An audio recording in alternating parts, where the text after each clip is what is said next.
Hello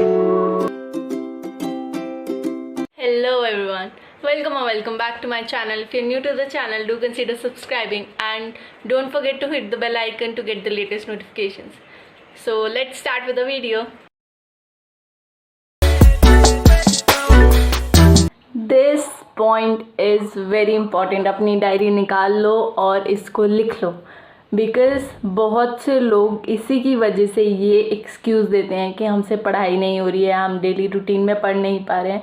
because जब आपको पता ही नहीं होगा कि आपका एम क्या है, जब तक आपने वो डिसाइड ही नहीं किया होगा, तब तक आप उस चीज़ को कैसे सॉल्व करोगे। जब किसी के पास कोई एम होता है ना, तब उसको पता होता है कि हाँ, मुझे ये अचीव करना है, तो मुझे उसके लिए रोज़ पढ़ना पड़ेगा।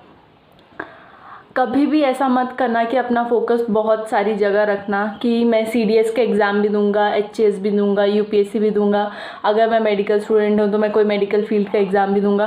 Don't do this. अपने आप को अच्छे से एनालाइज करो। अगर वो तुमसे नहीं हो पा रहा है, talk to your parents and teachers. वो शुरू से हमें एनालाइज कर रहे होते हैं, तो उनको पता होता है कि हमारा कैलिबर और झुकाव किस तरफ है। Then make a aim for your self.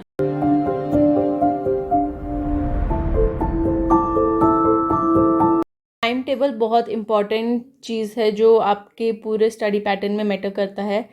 जो टाइम टेबल मैं अपना बनाती हूँ वो मैं इस वे से बनाती हूँ। तो अगर आपको इसके रिलेटेड कोई भी डाउट होगा तो I leave my Insta ID और Insta link in the description box. You can DM me. So I usually divide my timetable into 3 parts. First is yearly, and yearly में मैं फर्स्टली उसको divide करती हूँ, then मैं उसको weekly में divide करूँगी एंड देन डेली। ईयरली में मैं कैसे डिवाइड करती हूँ, मैं उसमें मंथ्स को ग्रुप कर देती हूँ। फॉर एग्जाम्पल जनवरी टू मार्च इस पॉलिटी। अब इससे क्या होगा कि मुझे ये पता होगा कि इन कुछ मंथ्स में मुझे polity as a whole finish करनी है। देन मैं वीकली पे जब आ जाऊँगी, तब मैं वीकली में जनवरी के फर्स्ट 2 वीक्स जो हैं उसमें मैं ये मेक श्योर करूँगी कि मैं NCERTs of 11th and 12th finish कर दूँ। सो जब आपके पास ये पैटर्न होगा तो आपका सब कुछ बहुत सीक्वेंस से चलता है, क्योंकि आपको पता होता है कि आपने किस पीरियड में क्या करना है। एंड डेली तो आप सबको पता है, we all make to do list, but one thing is don't make long to do list. बहुत छोटी छोटी चीज़ें भी मत उसमें लिखने बैठ जाना। Keep it very short and to the point. Now the important points जो आपको ध्यान में रखना है जब आप एक टाइम टेबल बनाएं, कि एकदम टू द पॉइंट होने चाहिए, which I have already discussed, and do it daily. कि आपने एक बार ईयरली तो एक बार बैठ के बना लिया, देन मेक अ वीकली। और जो डेली टू डू लिस्ट है वो ऐसा नहीं है कि वो करना है, मतलब कॉम्प्रोमाइज़ कर दिया कि आज ऐसे याद रखेंगे, नहीं लिखेंगे। Do it. Prefer a hard copy. बहुत से लोग आजकल ऐप्स यूज़ करते हैं, डोंट डू दैट, बिकॉज उससे उतनी मोटिवेशन नहीं मिलती। जब आपने कहीं पे पेज पे लिखा होगा with all the check boxes, और जब आप उसको टिक करेंगे ना लास्ट में, तो आपको वो इतनी सेटिस्फैक्शन देगा। So prefer a hard copy. कोई भी पतली सी डायरी लगा लीजिए and then make a to do list. और अपने हर चीज़ का एक ट्रैक रखिए कि पॉलिटी का कितना सेक्शन ख़त्म हो गया, इकोनॉमिक्स का कितना सेक्शन ख़त्म हो गया। So it will give you a motivation to do मोर।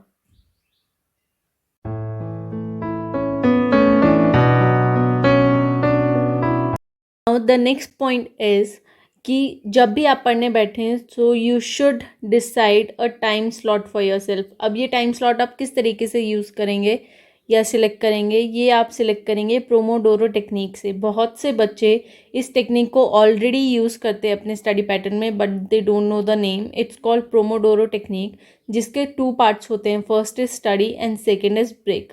तो उसमें आप कुछ पर्टिकुलर मिनट्स के लिए स्टडी करते हैं और उसके बाद आप एक ब्रेक लेते हैं।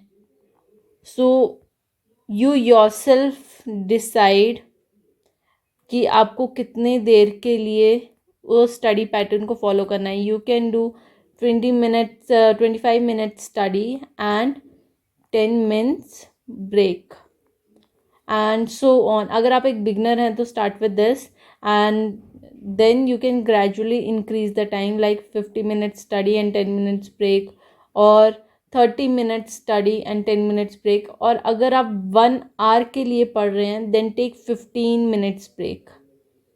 सो this is just an example. आप इसको अपनी तरह से मोल्ड कर सकते हैं. Then the second part is, अगर आप जो भी पैटर्न को फॉलो करें, for example if you are following 50 minutes study and 10 minutes break, then do it for 21 days. कोई भी पैटर्न जो आप फॉलो कर रहे हैं उसको 21 days तक कॉन्टीन्यूटी में फॉलो कीजिए. उसके बाद जो है आप अपना जो स्टडी पैटर्न है उसको थोड़ा सा इंक्रीज कर सकते हैं. फॉर एग्जांपल कुछ मिनट्स उसमें ऐड कर सकते हैं. And the third thing is avoid this during your breaks. उससे क्या होता है कि जब हम सोशल मीडिया साइट्स पे चले जाते हैं उसके बाद क्या होता है कि हमारा जो कहीं ना कहीं पैटर्न है वो कॉम्प्रोमाइज़ हो जाता है. क्योंकि आप सोशल मीडिया पे एक बार गए then it's difficult to return back to studies. So this is all.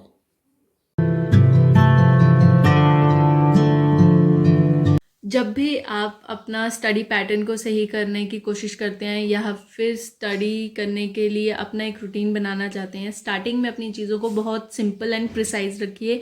बहुत ज़्यादा एडिशनल चीज़ें नहीं रख देना कि पहले ही दिन में 7 टास्क रख दिए या 8 टास्क रख लिए. छोटी छोटी चीज़ों से शुरू कीजिए. बिगनिंग हमेशा बहुत ही ज़्यादा स्ट्रॉन्ग और स्ट्रिक्ट होनी चाहिए, तभी जाके आगे जाके आपका फोकस अच्छे से बनता है. तो keep it simple in the beginning और फिर उसको जाके आप ग्रेजुअली इंक्रीज कर सकते हैं.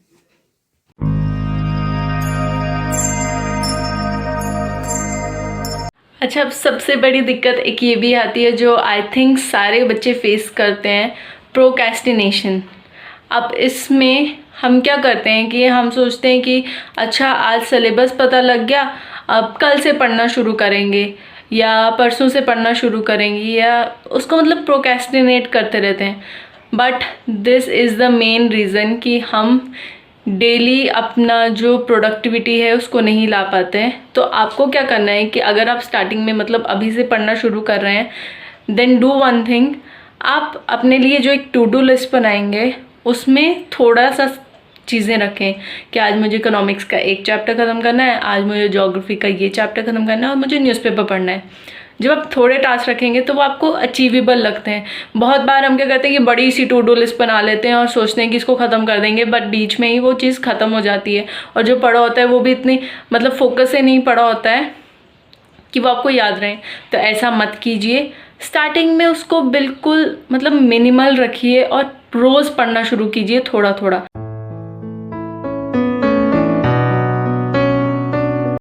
आज तो मैं बहुत ज़्यादा एनर्जेटिक हूँ. आज तो मतलब इंडियन पॉलिटी ख़त्म, फिर एक बुक ख़त्म और फिर नेक्स्ट बुक पर मूव ऑन कर जाएंगे. पर आज पूरा दिन लगा के बस इंडियन पॉलिटी फिनिश करूँगी, फिर मज़े. 1 hour later. नहीं हो रहा. एक सब्जेक्ट एक दिन में, पूरा दिन नहीं होगा. अगर आप लोगों को भी यही दिक्कत आती है तब आप क्या करेंगे? आप लोगों को अपना टाइम टेबल इस तरीके से बनाना है कि आप एक दिन में 2 से 3 सब्जेक्ट्स को पढ़ें. ऐसा मत कीजिए कि एक दिन में पूरे स्टडी सेशंस में सिर्फ पॉलिटी करें. आप 2 से 3 सब्जेक्ट्स को कंबाइन करें और तब अपना डेली टू डू लिस्ट बनाएं. उससे क्या होगा कि आपको हर 1 घंटे बाद कुछ नई वेरिएशन में.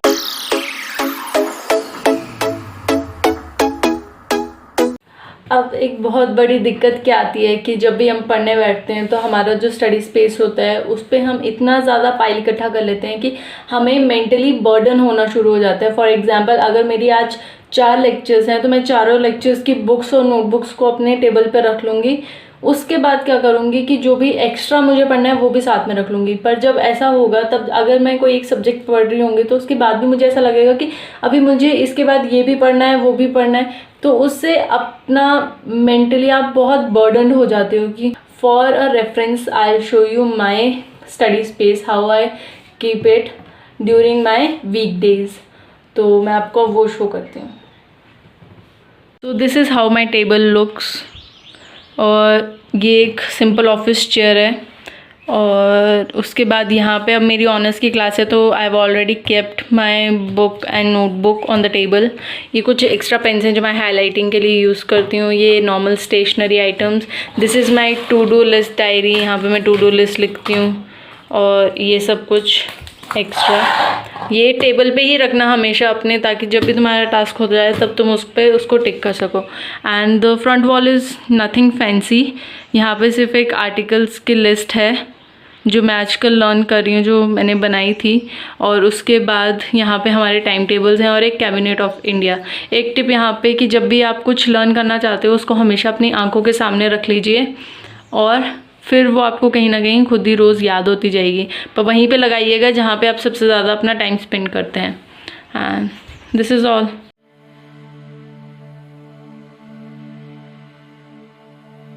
जब भी हम पढ़ने बैठते हैं तो एक चीज़ बहुत ज़्यादा डिस्ट्रैक्ट करती है, दैट इज़ फ़ोन और एनी अदर इलेक्ट्रॉनिक गैजेट। उसकी नोटिफिकेशन साउंड बार बार पीप पीप पीप पीप करती है और हम बार बार डिस्ट्रैक्ट हो जाते हैं। हम कुछ चीज़ पढ़ रहे होते हैं, फिर हम सोचते हैं कि नोटिफिकेशन चेक कर लें, क्या पता इंपॉर्टेंट हो या कुछ हो। ऐसा करने से आपका फोकस नहीं बन पाएगा। तो you can try DND method, do not disturb method, जहाँ पे आपकी नोटिफिकेशंस आती हैं उसके ऊपर जो आइकन्स होते हैं वहाँ पे आपको DND मोड मिल जाएगा। उसमें आप एक्सेप्शन दे सकते हैं। अगर आप अकेले रहते हैं तो आप फैमिली वालों को एक्सेप्शन दे सकते हैं, उनकी कॉल्स और मैसेजेस रिंग करेंगे, बट बाकी ऐप्स एंड नोटिफिकेशंस की नहीं करेंगे।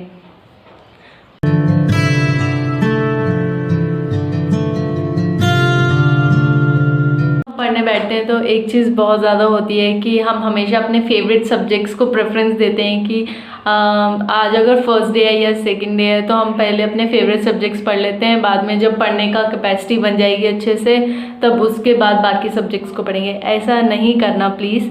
बिकॉज क्या होता है कि जब हम अपने फेवरेट सब्जेक्ट्स पढ़ते रहते हैं तब हम एक टाइम पे उनसे भी बोर हो जाएंगे। और जो वीकर सब्जेक्ट्स हैं हमारे, जिसमें हमें इतना इंटरेस्ट नहीं है, वो क्या होगा कि उस तक हम कभी पहुंच ही नहीं पाएंगे। तो जब भी अपना टाइम टेबल जो आप स्टार्टिंग में अपना yearly, weekly and daily time table बनाएंगे उसको इस हिसाब से बनाएं कि आप अपने स्ट्रॉन्ग सब्जेक्ट्स और वीकर सब्जेक्ट्स को कंबाइन कर लें।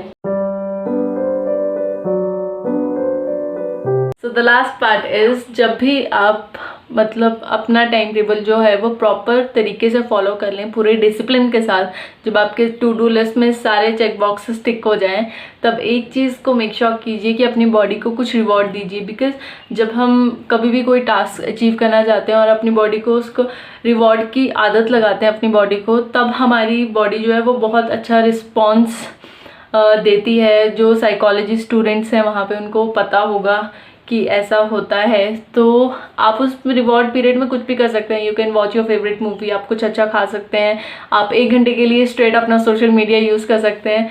वो आप अपनी तरीके से डिसाइड कीजिए कि आपका रिवॉर्ड क्या होना चाहिए। बट एक चीज़ मेक श्योर कीजिए कि अगर आपका टाइम टेबल अच्छे से फॉलो नहीं हुआ है या आपने अपने टू डू लिस्ट में से सारे टास्क नहीं किए हैं, don't give your self a reward, because this is very important. अगर आप बिना टास्क कंप्लीट किए उसको रिवॉर्ड देते जाएंगे then it will not make a difference. सुनने में बहुत ईजी लगता है कि रिवॉर्ड देना ही तो है, लास्ट में क्या है, बट जब आप उस चीज़ को अप्लाई करेंगे तब आपको पता लगेगा that it is very beneficial. So do try this. Yeah guys, this was all about today's video. I hope you liked the video. Do like, share and subscribe the channel. If you want to see the second part of this video, which will have some very important points, do help me reach 500 subscribers and I'll release that video for you. I'll be highly grateful if you could share this video with your friends.